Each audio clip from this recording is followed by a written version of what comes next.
বাংলাদেশটাকে দুর্নীতিমুক্ত করার জন্য, বৈষম্যহীন বাংলাদেশ গড়ার জন্য, চাঁদাবাজি দুর্নীতিমুক্ত করার জন্য কিন্তু ছাত্র জনতা মাঠে নেমেছিল।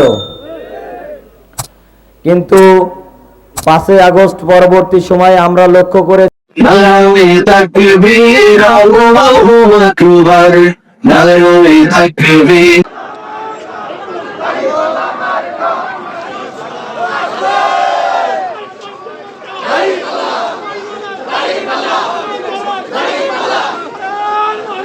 ইন্নাল হামদুলিল্লাহ আসসালাতু ওয়াসসালামু আলা রাসূলিল্লাহ ওয়া বা'দ। সংগ্রামী ভ্যান্ডাবাড়ি অত্র অঞ্চলের প্রাণপ্রিয় ভাই বন্ধুগণ, আজকে আমরা সমবেত হয়েছি 10 দলীয় নির্বাচনী সমঝোতা জোটের আহ্বানে। আমাদের মাঝে উপস্থিত আছেন 10 দলীয় নির্বাচনী জোটের 24 রংপুর 6 পীরগঞ্জ আসনের প্রাণপ্রিয় নেতা, পীরগঞ্জের মানুষের কলিজার টুকরা, আমাদের শ্রদ্ধাভাজন হযরত মাওলানা নুরুল আমিন হাফিজাহুল্লাহ।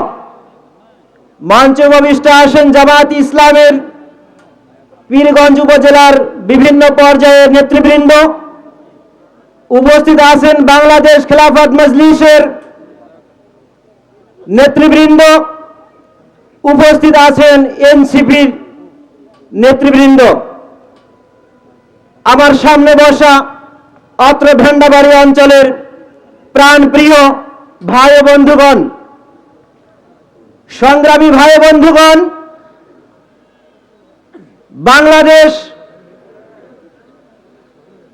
আমরা পেয়েছি 1971 রক্ত দিয়ে।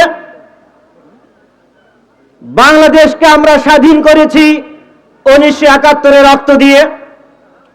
কিন্তু বাংলাদেশ স্বাধীন করার পরে আমাদের যা পাওয়ার ছিল তা আমরা পাইনি।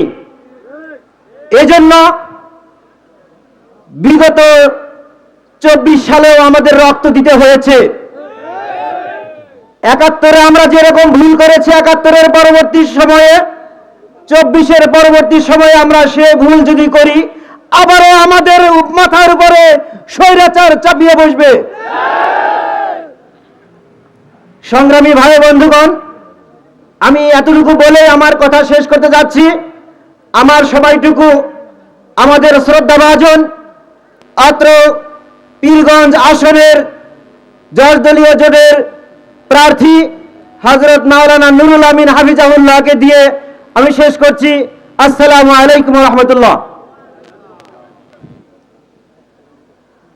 আজকে আমরা যে নির্বাচনী জনসভায় উপস্থিত হয়েছি, আজকে আমরা যে পরিবেশটা পেয়েছি, এই পরিবেশটা কিন্তু জুলাই গণ অভ্যুত্থানের মাধ্যমে সৃষ্টি হয়েছে।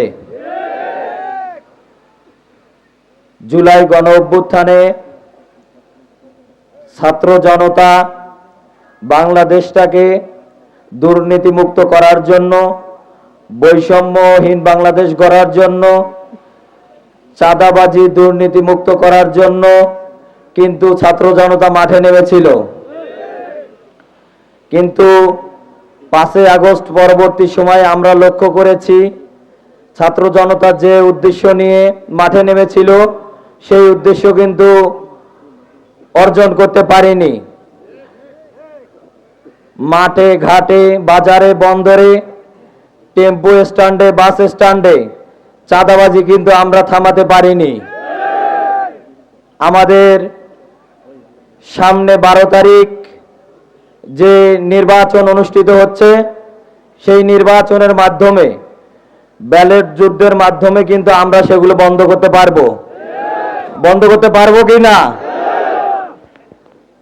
খুব দুঃখ লাগে যখন দেখি যে আগে যে দোকানদারের কাছ থেকে 100 টাকা চাঁদা নেওয়া হতো, 5 আগস্টের পরবর্তী সময়ে সেখান থেকে 150 থেকে 200 টাকা চাঁদা নেওয়া হয়।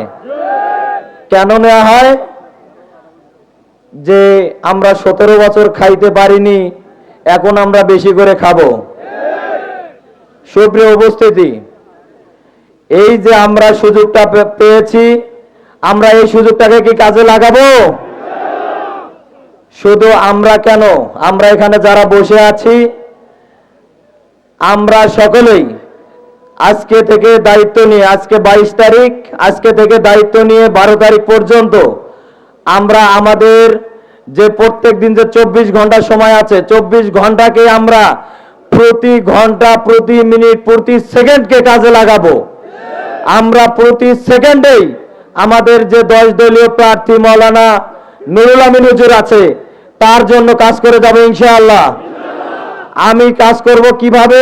যখন আমি ঘরে শুয়ে আছি, তখন আমি আমার এক আত্মীয়কে ফোন দিয়ে বলবো যে বাবা, এর আগে আমরা অনেককে দেখেছি, এবার আমরা দাড়িপাল্লা মার্কাকে দেখবো ইনশাআল্লাহ। আমরা আমাদের দাওয়াতি কার্যক্রম পরিচালনা করব। সুপ্রিয় উপস্থিতি, আমরা যদি প্রার্থীর পক্ষে, কিন্তু আমাদের যে 3.5 লক্ষ ভোটার আছে, সকলের কাছে কি পৌঁছা সম্ভব? কিন্তু আমরা যদি দায়িত্ব নেই, তাহলে আমরা সকলেই যদি দায়িত্ব নেই, তাহলে আমরা সকল প্রার্থীর কাছে পৌঁছতে পারবো ইনশাআল্লাহ। আর আমরা মাওলানা নুরুল আমিন হুজুরকে কিন্তু সেই আগে থেকেই চিনি, উনি কোরআনের মাহফিলে ছিলেন। ওনার দ্বারাই কোনো অন্যায় হতে পারে না, ওনার দ্বারাই কোনো দুর্নীতি হতে পারে না, ওনার দ্বারাই কোনো চাঁদাবাজি হতে পারে না। সেই জন্য সুপ্রিয় উপস্থিতি, আমরা ভ্যান্ডাবাড়ি থেকে কথা বলতে চাই, আমরা পীরগঞ্জটাকে দুর্নীতি মুক্ত, চাঁদাবাজ মুক্ত, খুন খারাপি মুক্ত একটা পীরগঞ্জ করতে চাই কিনা বলেন? সুপ্রিয় উপস্থিতি, আবারও দেখা হবে ইনশাআল্লাহ। কথা হবে কখন? বিজয় 12 তারিখের পরে আবার কথা হবে ইনশাআল্লাহ। সকলে ভালো থাকবেন, সকলে সুস্থ থাকবেন। আর একটা বিষয়, আমাদের দেশ গঠনের জন্য গণভোট অনুষ্ঠিত হচ্ছে, আপনারা সকলেই গণভোটে হায়ের পক্ষে একটা ভোট দেবেন। সকলে ভালো থাকবেন। আসসালামু আলাইকুম ওয়া রাহমাতুল্লাহ।